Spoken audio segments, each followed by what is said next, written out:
better turn mine on.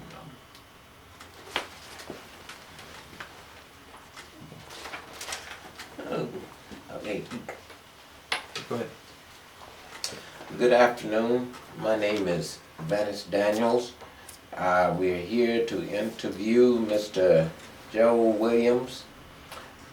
We are from a Historical and Recognition Committee, which is a subcommittee of AACCES, and we would like to interview you and find out, if we could please, some of the things that you did when you first came to the state of Washington and why you came. And we'll start with when did you arrive in the Tri-City area? It's Tri-City and Hanford the same thing. Yes. In 1943, I think, was in February. Did you come alone, or if not, who came with you? My wife and 3 more fellow workers. Okay, could you give me their names, please? Well, I can give you the nickname. One of them they call Long Coat and the other High Pocket. Okay, and your wife's name? Well, Bell. Okay. Approximately how old were you? He's a young man. I was, years I can't remember, but I was pretty young then. Where did you live before you came to the Tri-Cities, or where did you come from when you came to the Tri-Cities? From California. Okay. And prior to that, where did you come from? Yeah, where were you Because originally he came from? from the south. Where I was originally from? Yes. Alabama. South, Alabama. Alabama. What kind? Canton, Alabama. Okay. What kind of work did you do in Alabama before you left Alabama? Well, I was putting out magnesite and spark-proof and concrete and bricks. And after you moved to California? The same trade. I was shipped from Alabama to California. How did you hear about Hanford? I was sent from Mayor Island Navy Yard by the code to Hanford. And you decided to come because of your job? I was drafted. How did you travel when you came to Hanford? By car? By train? car. Okay. And how long did it take you to get here? They to give the us Tri-Cities? 5, 10-hour days to drive from California up here, but we could drive at 25 miles an hour. 5 working days. Where was the first place you stayed after you arrived in the Tri-Cities? Or at Hanford? Hanford. I stayed in Barrett 205. Now, was At that Hanford. yeah? Now, was that a segregated barracks? Was Yep. It, okay, that means. How did you get to and from work? That means from the barracks to the job and back. Well, they had what they call buses. That we did buses from the cafeteria to the job. And what kind of work did you do after you went to work? See, I was a bricklayer, cement finisher, and put down spark-proof and magnesite. Now, do you remember any of the areas that you worked in out there at Hanford? 200 East, 200 West, and 205. Do you remember the name of your employer, the man that you worked for, or the company you worked for? It was a Marine Decking Company out in New York. But at that time, DuPont had the job, a subject from the government. And we were transferred out there to put our magnesite and spark proof and rubberizing those bluff tanks. How did you feel about working at Hanford? Oh, I felt the same work in one place I did. It didn't make no difference. Because I'm working strictly on the old manpower labor board. How were you treated on your job? Well, on the job, fine. Didn't have no trouble. It was segregated. The black worked with the blacks and the white worked with the whites. What was the hardest thing you found that you had to get adjusted to by being in a new place and new surroundings? Well, at that time, I had been transferred about 20 times. It wasn't nothing to get adjusted to because I was used to it. What did you and your coworkers do in your off hours? And when I ask you that, I mean like, where did you go? Where did you spend your time?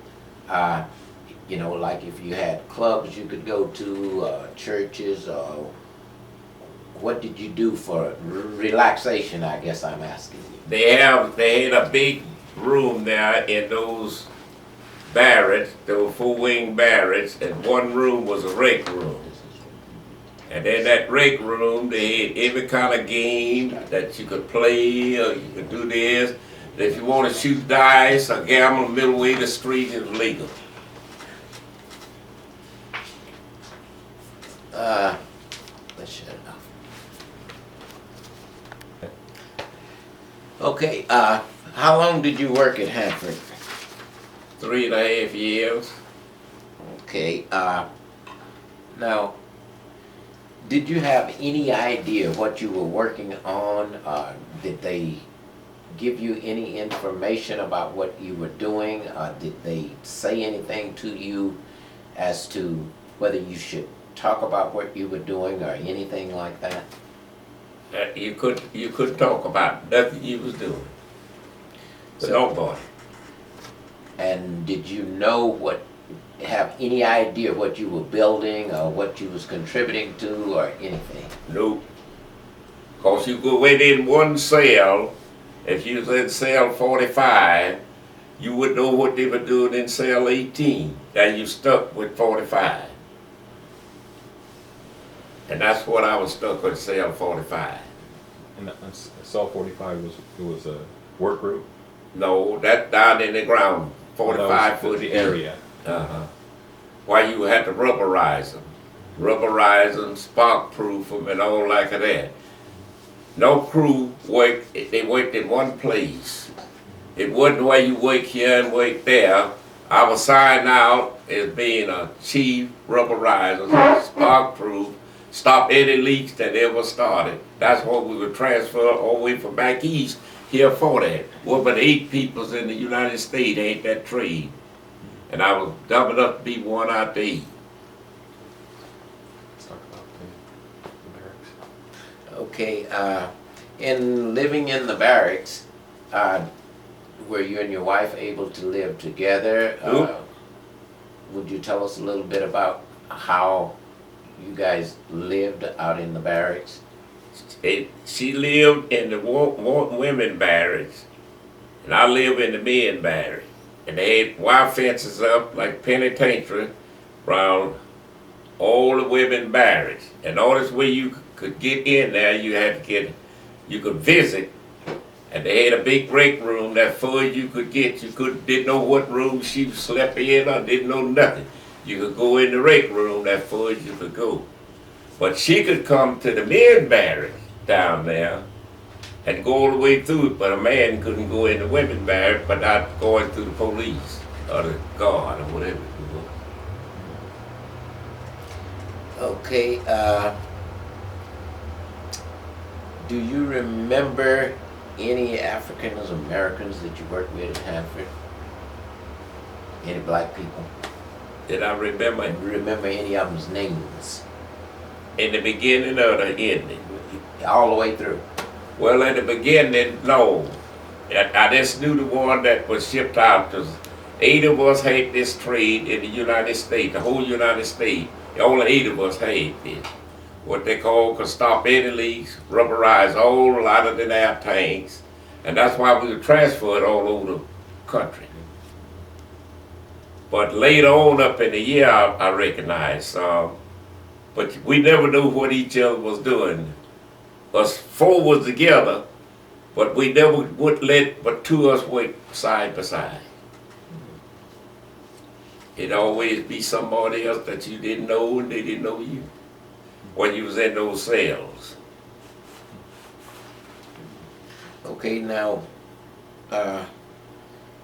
if when you, after, in other words, since you couldn't talk about what you did and you didn't know what the project was about,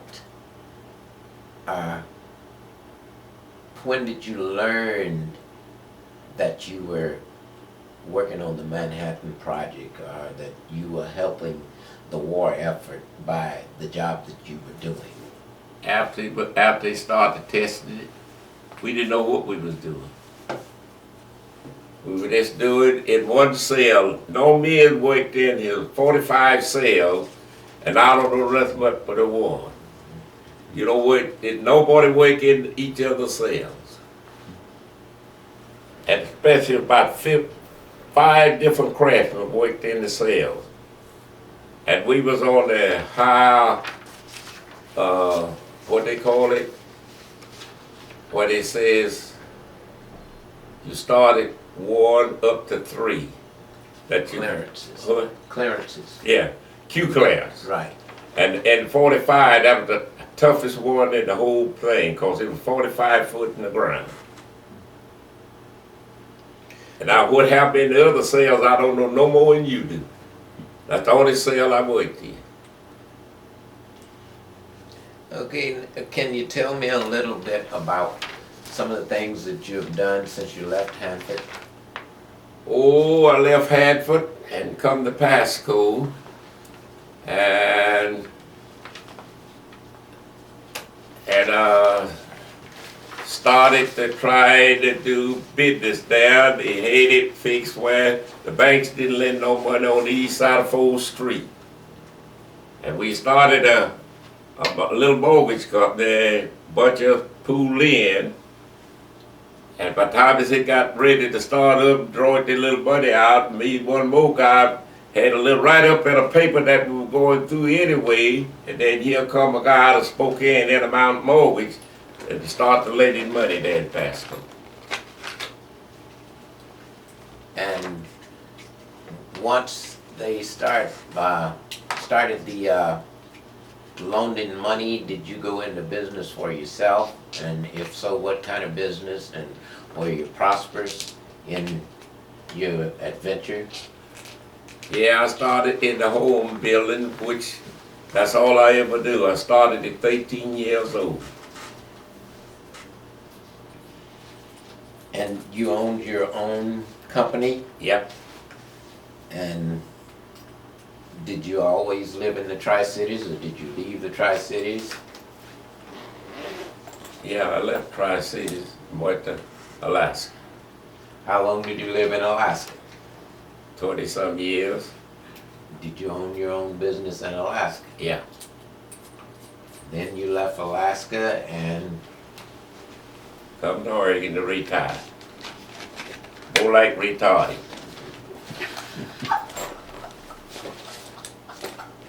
And since you've been here in Oregon, have you enjoyed it? How has life been here in Oregon for you? And it's like a good dream come true. Were you able to do any extra work, anything after you moved here to Oregon? I stayed flooded somewhere. So it's with wood. Really good. And you built, how many homes have you built since you've been down here in Oregon? 18. About 30-something. Right. And is there Do I hold this? any of them close enough where we could look at them? Yep. Could I ask one personal question, and you don't have to answer it if you don't want to? What range of house would you build? Did you build? I build dream homes. Sure do. That's all I need to know. That's all I need to know.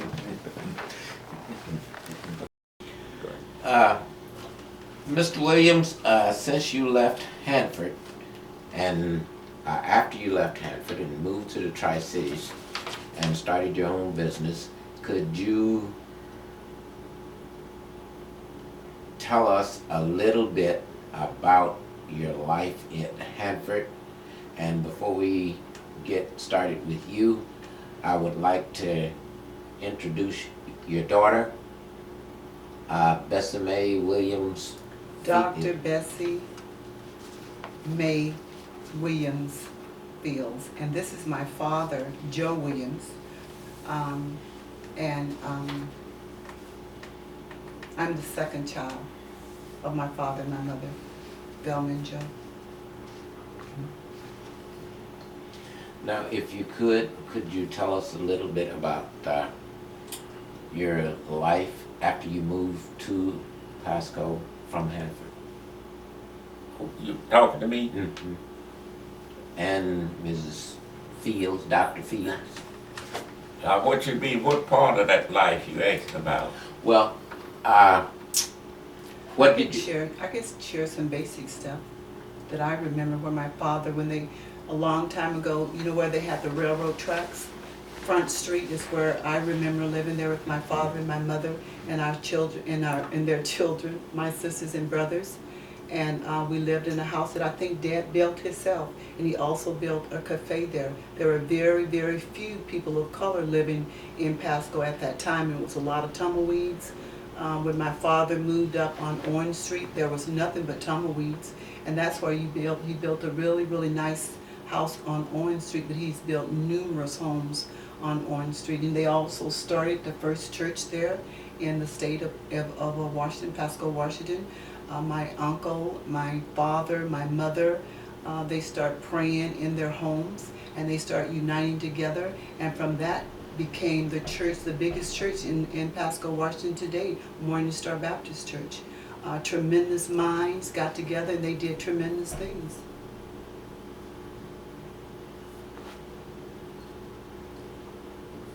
Also, wait, just before you start. Go ahead. Make sure you tell us about the red line. What? The red line. In other words, once you got past First Street or 4th Street or wherever it was, nobody would loan you any money. In other words, they red lined East Pasco. Okay, I see. Thank you. Mr. Williams, could you tell us a little bit about the living conditions and the availability of funds for black people being able to better yourself in Pasco? The banks had a boundary. Nobody on the east side of 4th Street would they lend. Nobody to nobody on the east side of 4th Street. And you said that you started your own little industry, your own little banking industry. Just me, my brother-in-law, and the relation, and the friend pooled up X amount of dollars. We're gonna start a loaning company, and well, we got up to what we had about $60,000 or $70,000 before we could open it up. They chickened out. Well, me and one of the boys just kept on, and we pretend that we was doing it, and they got in the paper, and then that amount of mortgage come out of Yakimo and started lending money there.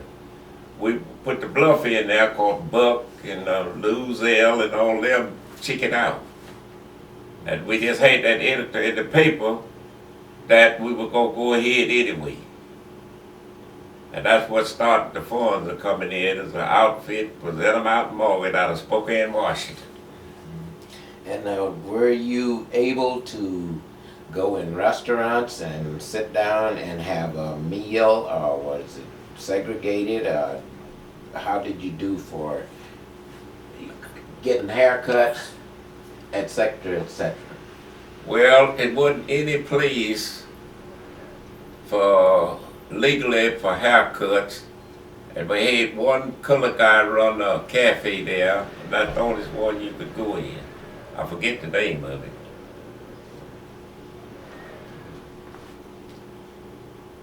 And no place for cleaning laundry. You had to send them to Walla Walla, Washington. Okay, Dr. Fields, you went to school in Pasco. Could you elaborate on that a little bit for us? Tell us about the conditions, the hardships you ran into in just growing up and going through school. I started school, I think, around 1945, and I graduated in 1958. During that time, there were not a lot of people of color going to school. There are very few people that I can think of that was real inspirational in terms of my academic years in school. I do remember that I had a math teacher, was an excellent teacher, Mr. Metcalf.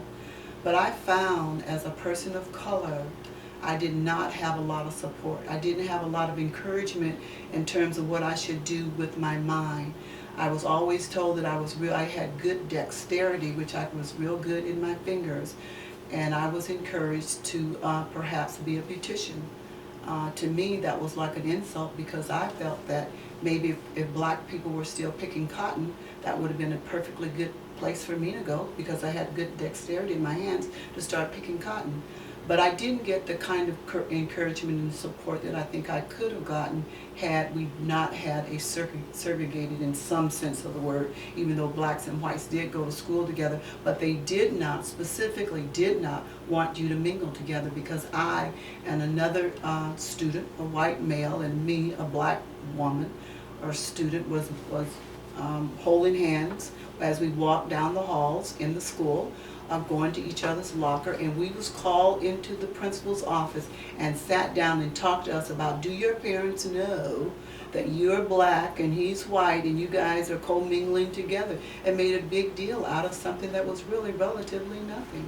So my experiences at the high school level was not the most positive experience that I had. No jobs. When I graduated from high school, did you see people as role models, black people, that you could look up and say, wow, I can do that? No, you didn't have any role models. So what could you do? I left there, in the 60s? I think I left I think I left 1959, Pasco, because I saw no way for me to, I didn't have role models. You need role models. You need people to support and encourage you. You have family, but what about other people? It just wasn't there at that time. Hopefully it's different now, but I don't know. You can ask me that. Yeah, Dr. Williams, in the Tri-Cities, was there, like in the other high schools around, what do you know about blacks and academically, and just how was it? I think in terms of academia and blacks at the college, and not college, but yeah, I did go to Columbia Basin College for a while, but prior to that, while I was in high school, in fact, when I graduated, it was only 2 of us that graduated the year that I graduated in '58. But my experience academically, there wasn't, like I said earlier, a lot of academic support for people of color. And in terms of working at Hanford, I wasn't cognizant that they was even hiring people at Hanford. Coming out of high school, no one ever told me that there was job openings at Hanford, that I could even try to apply to a position. So I did not work there, nor did I even know there was hiring people to work there at that time when I graduated from high school. I just tried to look at the shops and maybe get a job at some of the shops, but I was never hired. Don't call us, we'll call you. Did you intermingle with any of the high school kids from Kennewick and Richland? No, I think Kennewick was kind of like, and Richland was kind of forbidden territory. You know, you didn't feel accepted when you went there. So I didn't really go over there very often. Seldom, very seldom did I ever go. And I heard of experience of people of color who had gone over there and there were negative experience. So therefore you wasn't encouraged to go over there.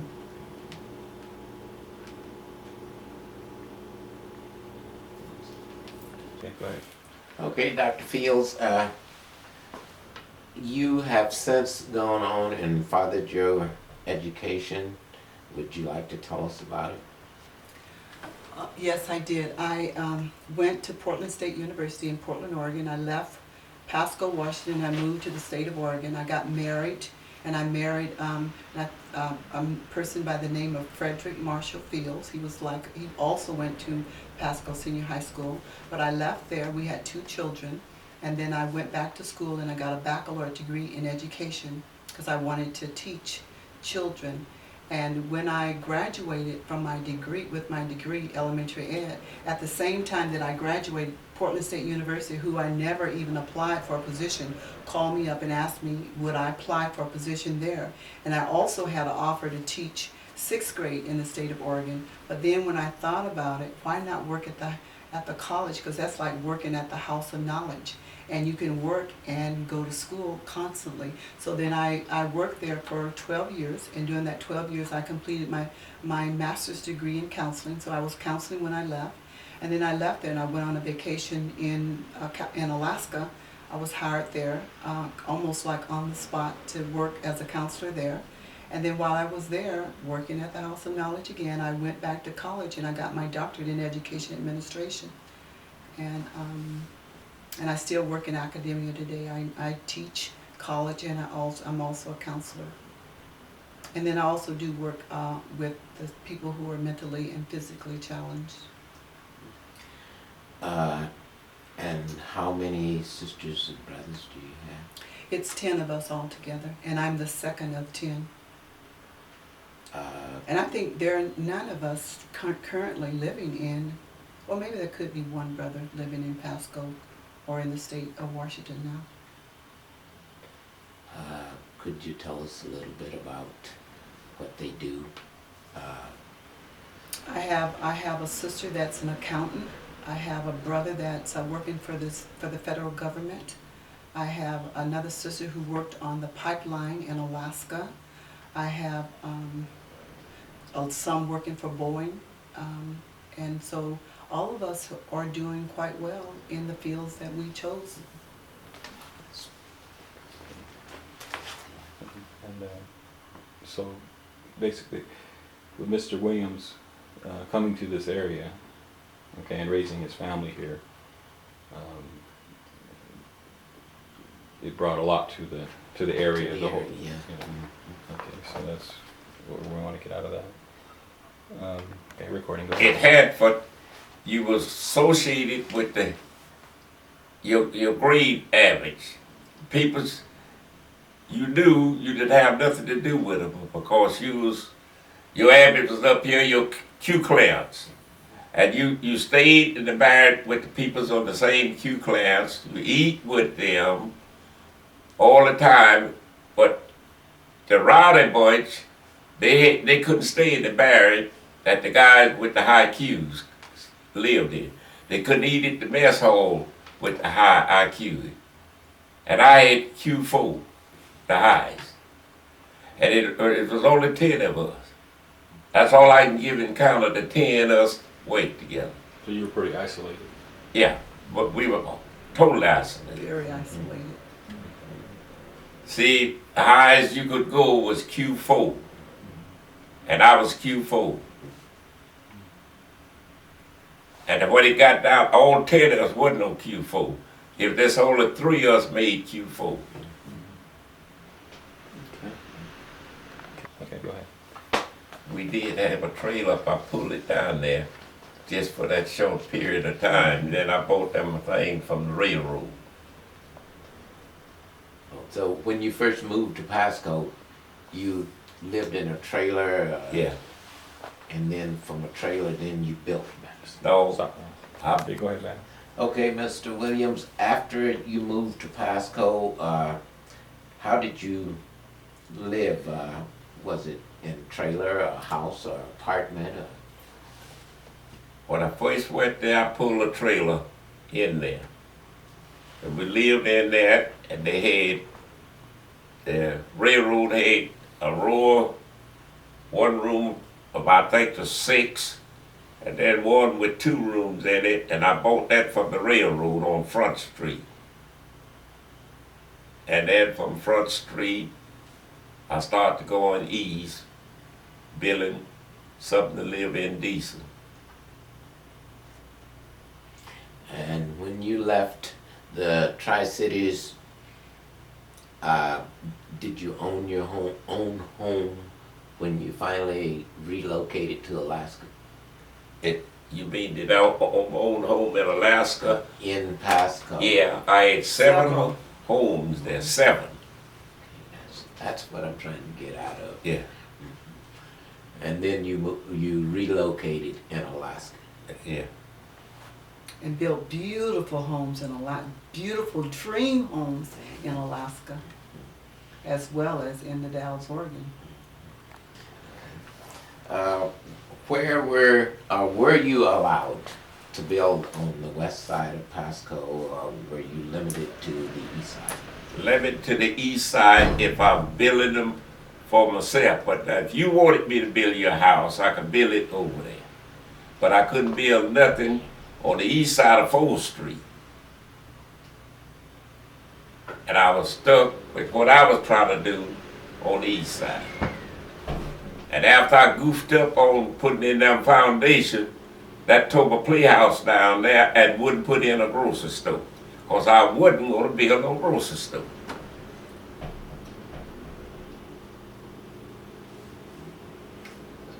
Ask him about let's hear the story about the grocery store. Was that a company wanted you to build out, or The company wanted me to put in a grocery store, kind of like the East Side Market was, over there, but the guy was going to run it for me.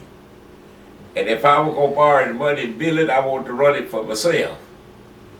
And because I wouldn't sign for him, me build the store, they supply the store, and they run the store, then he cut my fund off and told me they were going to let me another nickel. And I told him I didn't give a damn.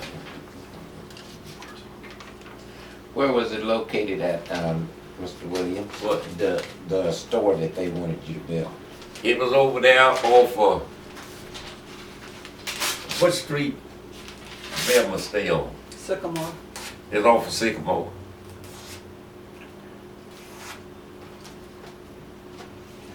all right?